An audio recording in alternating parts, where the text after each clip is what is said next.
Dear students, Assalamu alaikum. Today is 15 July 2020, Wednesday, and I am your English teacher going to deliver a visual lecture for the reading translation of unit number 12 and work pages of unit number 11, as well as we will revise letter number 1 from grammar and composition. My lecture is for 9th P1 N1 boys and girls. Dear students, hope you are fine. If you have any problem in queries about the previous lectures, you may ask. As you know students, we have started our summer vacation homework from the textbook as well as grammar and composition and completed the reading translation from paragraph number 1 to 6 of unit number 12, 3 days to see, देखने के लिए 3 दिन. As the title suggests that this is the story of a person who has a wish to get eyesight to see this world even for 3 days only. The story is written by Helen Keller, who after an illness was left blind and deaf at the age of 19 months. Helen Keller, a remarkable woman, has masterfully portrayed the feelings of the deprived people. According to her, we must always remain mindful of the blessings of Almighty Allah. I hope students you have prepared the translation of previous paragraphs very well. So let's move to the next paragraph, paragraph number 8. Reading translation शुरू करने से पहले जैसे कि हम जो है वो डेली ये बात डिस्कस करते हैं कि वर्ड टू वर्ड ट्रांसलेशन बेटा आपने अपनी टेक्स्ट बुक पे जो है वो डिफ़िकल्ट वर्ड्स को अंडरलाइन करके उर्दू मीनिंग उन्हीं के ऊपर लिख लेने हैं ताकि आपकी एक तो वोकैबुलरी इंप्रूव हो जाए, दूसरा आपके जो स्पेलिंग और सिनोनिम्स MCQs हैं ऑब्जेक्टिव पार्ट में 9 मार्क्स के कलेक्टिवली वो भी अच्छे तरीके से प्रिपेयर हो जाएं, और जो सेंटेंस वाइज ट्रांसलेशन है बा मुहावरा तर्जमा वो आपने अपनी नोटबुक पे नीटली लिखना है ताकि आप अपने एनुअल पेपर में ये टर्म टेस्ट में जो है वो सेंटेंस वाइज ट्रांसलेशन पे अच्छे तरीके से कमांड कर लें. ठीक है, नोटबुक रेडी करने का तरीका भी आपको पता है कि आपने मार्जिन लाइन ड्रॉ करनी है, डेट मेंशन करनी है, यूनिट का नाम लिखना है, 3 days to see, देखने के लिए 3 दिन, ब्लू मार्कर के साथ. ठीक है, और फिर उर्दू तर्जमा सिर्फ आपने जो है वो लिख लेना है. पैराग्राफ नंबर 8 देखें. I shall have no time to waste in regret for longing. I shall have no time, मेरे पास वक्त ना होगा, to waste, ज़ाया करने के लिए, in regret, पछतावे पर, for longing, longing का मतलब होता है ख्वाहिशात. ठीक है, I shall have no time to waste in regret for longing. ख्वाहिशात के पछतावे पर ज़ाया करने के लिए मेरे पास वक्त ना होगा. जैसा कि हमने प्रीवियस पैराग्राफ्स में देखा कि जो 3 days की उसने विश की है उसमें पहला दिन जो है वो उसने अपने जो है वो दोस्त जो हैं जो काइंड पीपल हैं उनके साथ उनको दिया है, अपना वक्फ किया है वो दिन. सेकंड डे जो है वो उसने इंसान और दुनिया के जो तेज़ी से बदलते हुए मनाजिर हैं और इंसान की जो तरक्की है उसको देखने में जो है वो वक्फ किया जो कि म्यूज़ियम की फॉर्म में था. और थर्ड डे जो है वो उसने तुलुए आफ्ताब का जो मंज़र है जो कि एक थ्रिलिंग मिरेकल है उसके नज़दीक उसको देखने में स्पेंड किया है. ठीक है, ये सारे जो तीनों दिन हैं गुजारने के बाद अब वो अपने जो है वो व्यूज़ दे रही है जिसमें वो कहती है कि मेरे पास ख्वाहिशात के पछतावे पर ज़ाया करने के लिए मेरे पास वक्त ना होगा. There is so much to see, देखने के लिए बहुत कुछ है. The first day I devoted to my friends animate and inanimate. The first day पहला दिन, आई डिवोटेड मैंने वक्फ किया, टू माई फ्रेंड्स अपने दोस्तों को, एनिमेट जानदार और इन एनिमेट जो कि बेजान हैं. ठीक है, जिनमें जान नहीं है उन पर. The first day I devoted to my friends animate and inanimate. पहला दिन मैंने अपने दोस्तों के लिए जानदार और बेजान अशिया के लिए वक्फ किया. The second reveal to me the history of man and nature. The second, दूसरे ने, रिवील टू मी, मुझ पर अयां किया या बेनकाब की, the history of man and nature, फितरत और इंसान की तारीख़. दूसरे दिन ने मुझ पर इंसान और फितरत की तारीख़ अयां की. Today I shall spend in the work a day word of the present amid the haunts of man going about the business of life. ये थर्ड डे की बात हो रही है कि टुडे आज I shall spend in the work a day word, मैं आज का दिन रोज़मर्रा मामूल के काम में बसर करूँगी. amid the haunts of man going about the business of life, business of life कारोबारी ज़िंदगी. ठीक है, haunts of man इंसान की जो मकामात हैं ऐसे इन मकामात पर जहाँ इंसान कारोबारी ज़िंदगी के लिए आते जाते हैं। And where one can find so many activities and conditions of man age in New York. वह कहती है कि जैसी इंसानी सरगर्मियाँ, एक्टिविटीज़ सरगर्मियों को कहते हैं और कंडीशंस कहते हैं हालात को, ठीक है। And where can one find so many activities and condition of man in New York. इंसानी सरगर्मियाँ और हालात जैसी न्यूयॉर्क में हैं, इंसान और कहाँ पा सकता है। So the city becomes my destination, बस ये शहर मेरी मंजिल बन जाता है। डेस्टिनेशन मंजिल, सिटी शहर, बिकम्स बन जाता है। यानी वो कहती है कि मैं इंसान की जो रोज़मर्रा की ज़िंदगी है, पूरा दिन वो कैसे गुजारता है लोगों के दरमियान अपनी रोज़मर्रा की ज़िंदगी में कारोबार करते हुए, मैं ये देखना चाहूँगी। तो वो कहती है कि ऐसा बिज़ी डे जो है वो पूरी दुनिया में मुझे और किसी सिटी में नहीं मिल सकता जैसा कि न्यूयॉर्क इस वजह से उसने कहा है कि इस सिटी को पूरी दुनिया में से सबसे ज़्यादा बिजीएस्ट जो है वो सिटी कहा जाता है, जहाँ बहुत से लोग डिफरेंट जो है वो बिज़नेस करने के लिए आते हैं। ठीक हो गया। Now and then I have tested my seeing friends to discover what they see recently. Now and then कभी कभी, आई हैव टेस्टेड मैंने जांचा है, मैंने परखा है, माई सीइंग फ्रेंड्स अपने बसारत वाले दोस्तों को, सीइंग फ्रेंड्स जो कि देखने वाले लोग हैं जिनकी आंखें हैं, टू डिस्कवर ये देखने के लिए, ये जानने के लिए कि व्हाट दे सी, कि वो क्या देखते हैं। कभी कभी मैंने अपनी बसारत वाले दोस्तों को ये जानने के लिए परखा है कि वो क्या देखती हैं। रिसेंटली, हाल ही में, I was visited by a very good friend, मैं अपनी एक बहुत अच्छी दोस्त who had just returned from a long walk in the woods है यहाँ पे मतलब जंगल, long walk एक लंबी सैर, just returned जो कि अभी अभी वापस आई थी।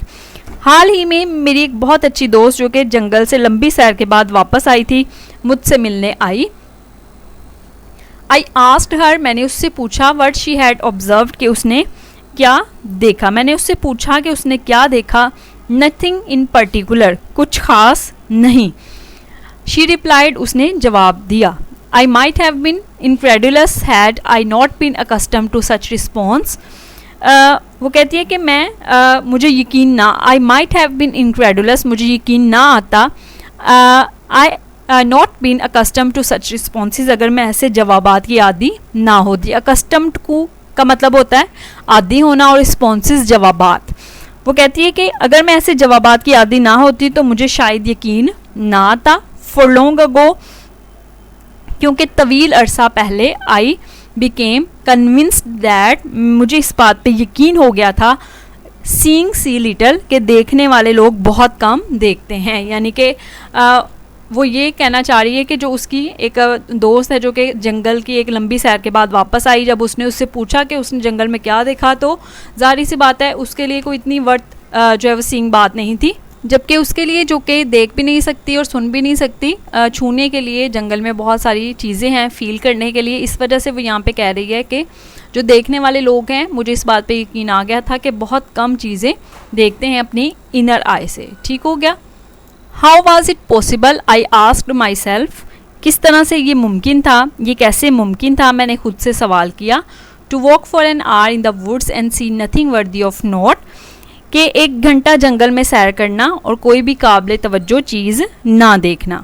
आई हु कैन नॉट सी, मैं जो कि नहीं देख सकती थी, find hundreds of thing to interest me through mere touch, mere touch सिर्फ छूने से ही, थ्रो के ज़रिए, इंटरेस्ट दिलचस्पी की। I who can not see find hundreds of things to interest me through mere touch, मैं जो कि नहीं देख सकती थी फ़क्त छूने के ज़रिए से दिलचस्पी की सैकड़ों चीज़ें तलाश कर सकती थी।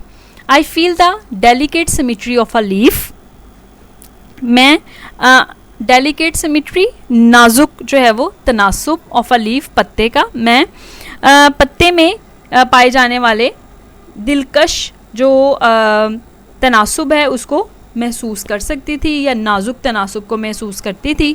I pass my hands lovingly on the smooth skin of a silver birch, pass my hands में अपने हाथ गुजारती थी लविंगली प्यार से, ऑन द स्मूथ स्किन हमवार जो सतह है, ऑफ अ सिल्वर बर्च चांदी जैसे बर्च का दरख्त। ठीक है, ये एक पौधे का नाम है silver birch.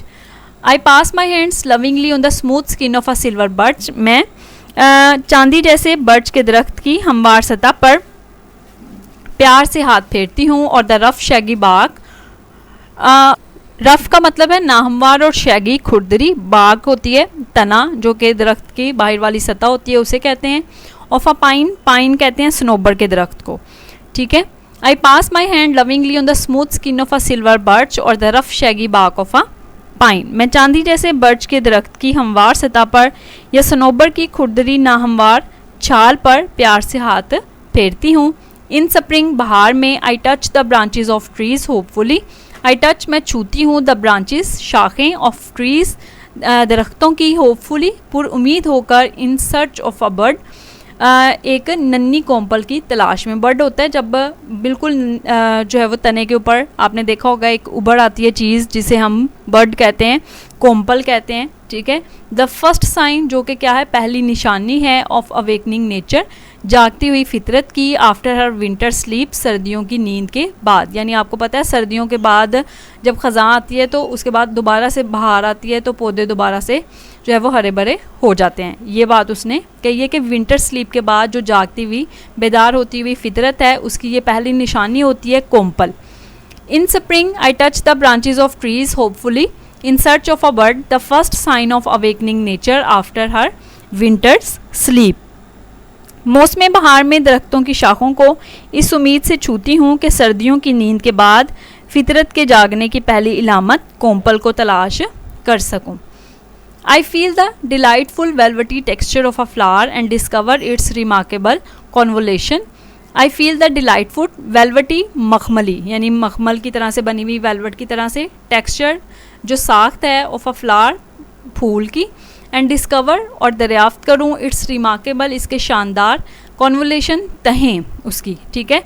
And something of the miracle of nature और फितरत के जो मोर्जे में से कुछ, इज़ रिवील टू मी मुझ पर आया हो, ठीक है। मैं फूल की खुशगवार मखमली साख्त को महसूस करती हूँ और उसकी जो शानदार तहें उनको दरियाफ्त करती हूँ जिससे फितरत का कोई मोर्जा मुझ पे आया हो जाता है। Occasionally, if I am fortunate, I place my hand gently on a small tree and feel the happy queer. Occasionally, अक्सर औकात या कभी कभार, इफ़ आई एम फॉर्चुनेट अगर किस्मत मेरा साथ दे, I place my hand gently मैं अपना हाथ नरमी से रखती हूँ, ऑन अ स्मॉल ट्री एक छोटे दरख्त पर, and feel the happy queer और खुशगवार थरथराहट जो है वो महसूस करती हूँ। A bird in full song एक पूरी आवाज़ में गाते हुए जो है वो परिंदे की। वो कहती है कि कभी कभी अगर किस्मत मेरा साथ दे तो मैं अपना हाथ नरमी से एक छोटे दरख्त पे रखती हूँ और किसी परिंदे के मुकम्मल गीत की खुशगवार थरथराहट को महसूस करती हूँ। ठीक हो गया। ये आपकी पैराग्राफ जो 10th है बेहद इम्पॉर्टेंट है आपकी रीडिंग ट्रांसलेशन के हवाले से, इसलिए इसको आपने अच्छे तरीके से तैयार करना है। जो एक पैराग्राफ और ये जो 10th वाला पैराग्राफ हाफ रह गया इसको हम कल वाइंड अप करेंगे। जो ट्रांसलेशन है सेंटेंस वाइज अगेन रिपीट कर देती हूँ पैराग्राफ नंबर 8 से, जहाँ से हमने काम शुरू किया था। अपनी नोटबुक जिस पे आपने नोट डाउन किया है उसको ध्यान से देख लें ताकि आपकी सेंटेंस वाइज ट्रांसलेशन जो है वो प्रॉपरली जो है वो क्लियर हो जाए। I shall have no time to waste in regret for longing. There is so much to see. ख्वाहिशात के पछतावे पे ज़ाया करने के लिए मेरे पास वक्त ना होगा, देखने के लिए बहुत कुछ है। The first day I devoted to my friends, animate and inanimate. पहला दिन मैंने अपने दोस्तों के लिए जानदार और बेजान अशिया के लिए वक्फ किया। The second revealed to me the history of man and nature. दूसरे ने मुझ पे इंसान और फितरत की तारीख अयां की। Today I shall spend in the workaday world of the present amid the haunts of man going about the business of life. आज का दिन रोज़मर्रा मामूल के काम में बसर करूँगी इन मकामात पर जहाँ इंसान कारोबार ज़िंदगी के लिए आते हैं। And where can one find so many activities and condition of man as in New York? So the city becomes my destination. इंसानी सरगर्मियाँ और हालात जैसी न्यूयॉर्क में हैं, एक इंसान कहाँ पा सकता है, इसलिए ये शहर मेरी मंजिल बन जाता है। Now and then I have tested my seeing friends to discover what they see. कभी कभी मैं अपनी बसारत वाली दोस्तों को ये देखने के लिए कि वो क्या देखती हैं परखा। Recently I was visited by a very good friend who had just returned from a long walk in the woods. हाल ही में मेरी एक बहुत अच्छी दोस्त जो कि जंगल से लंबी सैर के बाद वापस आई थी मुझसे मिलने आई। I asked her what she had observed, मैंने उससे पूछा कि उसने क्या देखा. नथिंग इन पर्टिकुलर, कुछ खास नहीं. शी रिप्लाइड, उसने जवाब दिया. I might have been incredulous had I not been accustomed to such responses. For long ago I became convinced that the seeing see little. अगर मैं ऐसे जवाबात की आदी ना होती तो मुझे शायद यकीन ना आता, क्योंकि तवील अरसे से मुझे यकीन हो गया था कि देखने वाले लोग बहुत कम देखते हैं. How was it possible, I asked myself, to walk for an hour in the woods and see nothing worthy of note? I who cannot see find hundreds of things to interest me through mere touch. मैंने खुद से सवाल किया कि ये कैसे मुमकिन था कि 1 घंटा जंगल में सैर और कोई भी काबिल तवज्जो चीज़ ना देखना. मैं जो नहीं देख सकती थी, सिर्फ छूने से ही दिलचस्पी की सैकड़ों चीज़ें तलाश कर सकती हूँ. I feel the delicate symmetry of a leaf. I pass my hands lovingly on the smooth skin of a silver birch or the rough shaggy bark of the pine. मैं एक पत्ते में पाई जाने वाली दिलकश तनासुब को महसूस करती हूँ. मैं चांदी जैसे बर्च के दरख्त की हमवार सतह पर या सनोबर की खुरदरी नाहमवार छाल पे प्यार से हाथ फेरती हूँ. In spring I touch the branches of trees hopefully in search of a bird, the first sign of awakening nature after her winter sleep. बहार में, मौसम बहार में दरख्तों की शाखों को इस उम्मीद से छूती हूँ कि सर्दियों की नींद के बाद फितरत के जागने की पहली निशानी कोम्पल को तलाश कर सकूँ. I feel the delightful velvety texture of a flower and discover its remarkable convolution and something of the nature miracle of the nature is revealed to मी.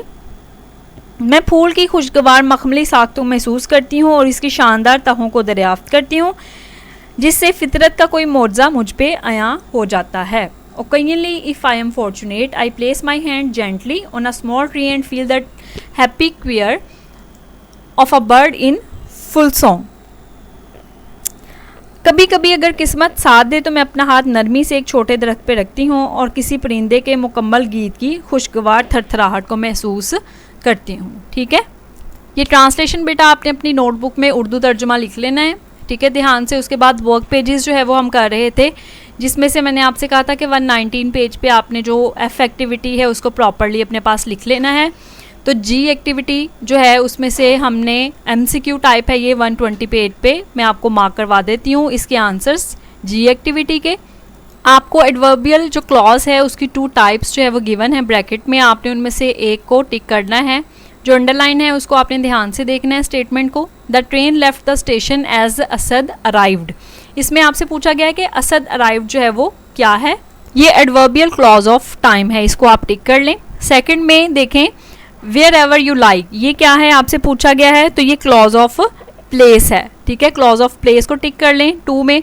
फिर है after the thief had stolen money, 3rd में आपने clause of manner को टिक कर लेना है. फिर है दैट यू हैव पास्ड, इसमें से आपने क्लॉज ऑफ रीज़न को जो है वो टिक कर लेना है. फिर है because he had not work hard, इसमें से आपने बेटा क्लॉज ऑफ रीज़न को जो है वो टिक कर लेना है. ये आपके ग्रामर MCQs में आ सकते हैं. जो ब्लॉक है उसको आपने एक दफ़ा रीड आउट कर लेना है, कोई प्रॉब्लम हो तो मुझसे पूछ सकते हैं. सैम्पल लेटर में भी आपसे MCQ में पूछा जा सकता है.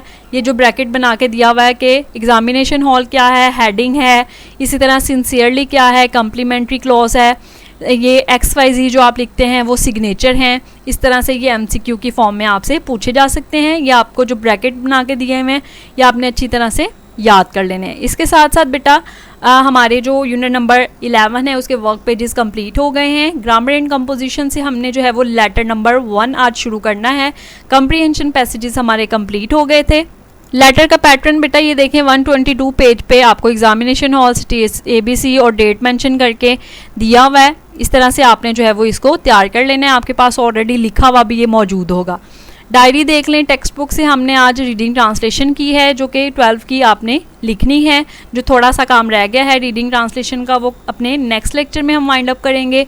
वर्क पेजेस आज हमारे यूनिट नंबर 11 के कंप्लीट हो गए हैं.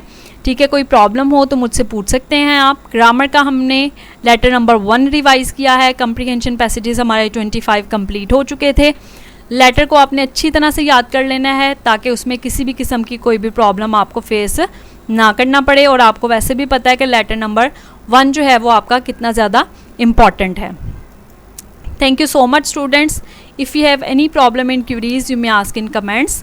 अल्लाह ताला आप सबको अपनी हिफ्ज़-ओ-अमान में रखे और अपना आपने बहुत सा ख्याल रखना है।